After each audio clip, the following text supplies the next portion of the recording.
Hey everybody, welcome to the January 21st Friday morning edition of WMUR Politics Plus. I'm WMUR Political Director Adam Sexton, and we're streaming to you on Twitter and Facebook. Just talking a little politics on this Friday morning after we wrapped up our taping of Close Up. Want to bring in the man, the myth, the legend from the New Hampshire Institute of Politics, Neil Levesque. How are you doing today, Neil? I'm doing great, Adam. Thank you.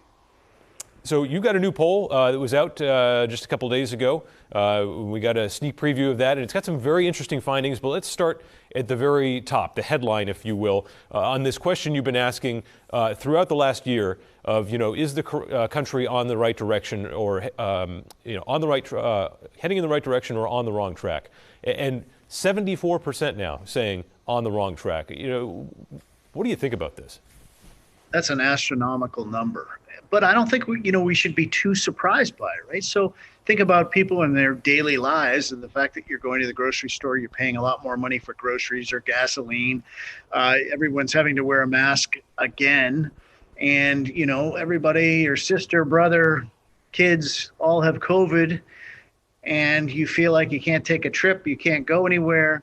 So it's not a good feeling, I think, out there in America. And our poll picked it right up, 74%. Now, why does this matter in politics?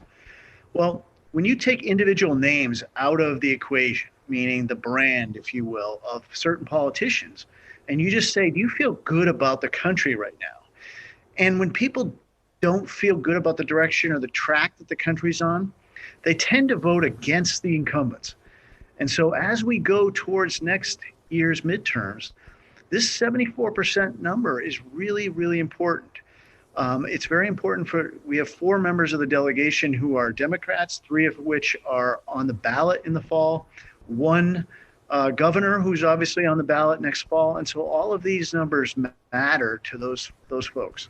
Yeah, I think you put it really well when we did the interview a couple days ago, saying it's just like a toxic environment to exist as an incumbent on the ballot. Not a lot you can do. You're swimming against the stream, essentially. Take us through, underwater on favorability, unfavorability for every federal member of that delegation, isn't it? It is. Shaheen is the highest number. She always polls the highest, 48. But this is somebody who's been in office for a long, long time, and she's still 48, and she's pumping out good news. She's off of the fact that last year she ran a successful re-election, and she's still at 48. We've seen Sununu decline slightly to 53-44, but he's still the most popular politician in New Hampshire at that high level. And then we see where we get into Hassan, where all of the focus really is. She's at 45 positive, 51 negative. That is a troubled area.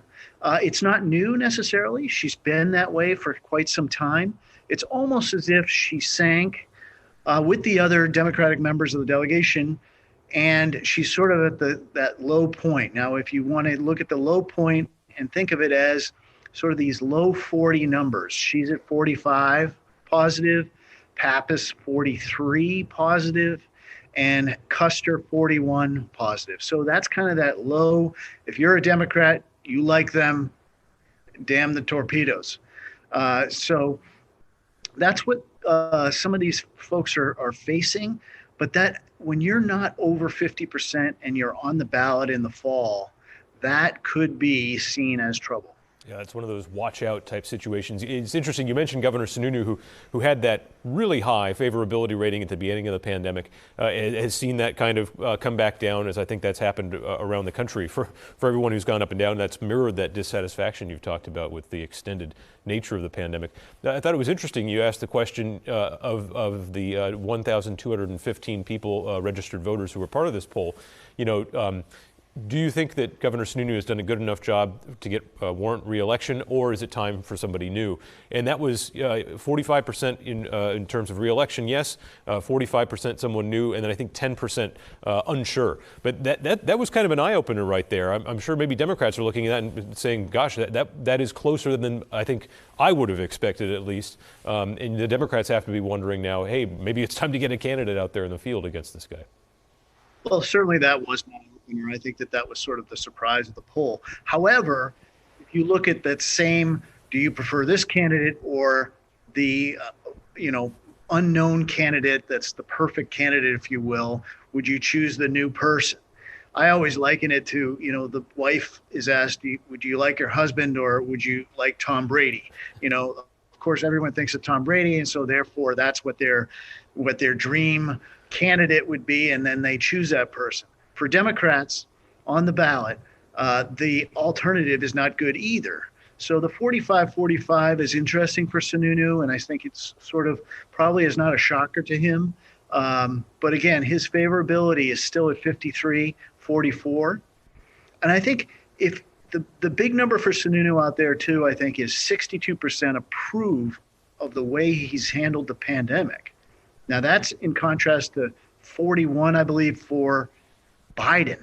So you have this huge swing right there where people say the president has not handled the pandemic well, but Sununu has. And I think that that's something that Sununu can shine with. Interesting in our poll too is that only 8% think that COVID and the pandemic is the number one issue, which sort of shocks me. If you take taxes, the economy, jobs, and you kind of put those two sets of issues all together, it's overwhelming that that's what people care about. And if they're caring about it, is it inflation that they're concerned about? Because we have a low unemployment rate. So if you're concerned about the economy and jobs, you would think that you would get high marks for that. But instead, people are sort of glum about the economy, and it's their number one issue.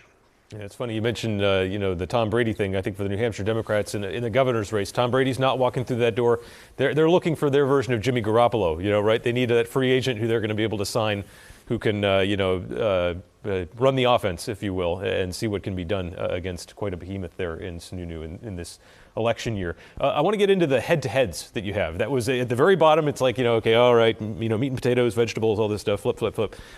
And then there's those U.S. Senate matchups, the head-to-heads between Maggie Hassan and retired General Don Bolduc, Senate President Chuck Morse, and then Londonderry Town Manager Kevin Smith. Take us through each one of those. How does Hassan match up against General Bolduc? Well, she does. She would defeat any of those three members of that you just described that are considering running for the office. Bolduc being the only real declared candidate, and he scores the highest number of people in a matchup between he and Hassan.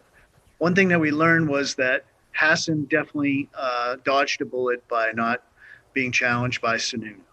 But in the case of these other challengers, the main issue is really no one knows who they are. Now, the most know who Bolduc is. He ran last time, and he's been running ever since. He's had some very, very controversial statements that tend to attract attention from certain segments. And so maybe that is perhaps the reason he's more well known. But you take the Senate president and then town manager Kevin Smith. These are people who are generally not known, and so the public says, well, we don't really know who that is yet, so it's hard to do a matchup between the two. The good news for Republicans is there's been a lot of money spent in this U.S. Senate race. Hassan has basically remained in that low 40s positive rating. She's not gone over 50, despite the fact there's been millions of dollars spent. So for an unknown candidate like Morse or Smith, if they continue to become more well-known, which of course they will during the campaign, and it's a positive image for voters, they're likely to challenge Hassan in a more severe way than people probably suspect at this time based on this poll. Yeah, it was interesting to see some of the reaction, at least on social media, that you had, on the one hand, Republicans are like, hey, these guys are in striking distance and nobody knows who they are. And then some Democrats are like, well, hey, look, we're ahead and things are, looking okay.